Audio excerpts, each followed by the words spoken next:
Romans chapter 1 in the 16th verse, Paul begins to declare, he says, "For I am not ashamed of the gospel of Christ, for it is the power of God to salvation for everyone who believes, to the Jews first, and then also to the Greeks.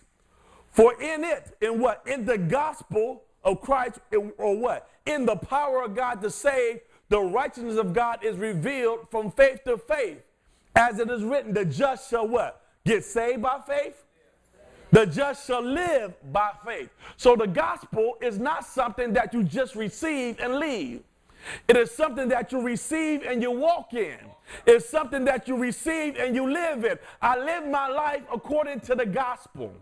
I love my wife according to the gospel. I treat her according to what the gospel says about her, what Jesus Christ feels and thinks about you. You are who you are according to the gospel, not what no one said about you in your past. No one don't know what they told you couldn't do, not what someone told you couldn't become, but you live your life according to the boundless power of God in the gospel. Amen.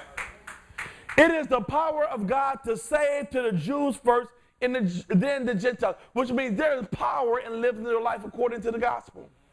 So Paul says to the Philippians, conduct yourself according to the power of God to save you from any situation you have. Right. Conduct yourself in a way, in a manner, in order to come out of any troubles that you have.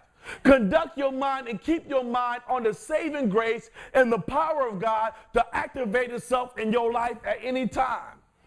At any time, the power of God can come into your life because you live your life according to the gospel. It is what God has accomplished and what God is accomplishing in your life.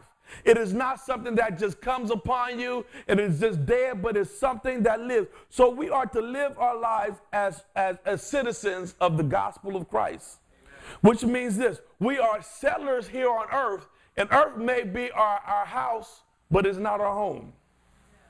Amen. Someone told me that, this is the house of God, but this is not the home of God. All right. You get this? We are in the house of God right now, but this is not the home of God, because the home of God is forever in glory. The home of God is eternally magnificent. The home of God is perfect in everything. The home of God is where God's presence dwells eternally. This is his house.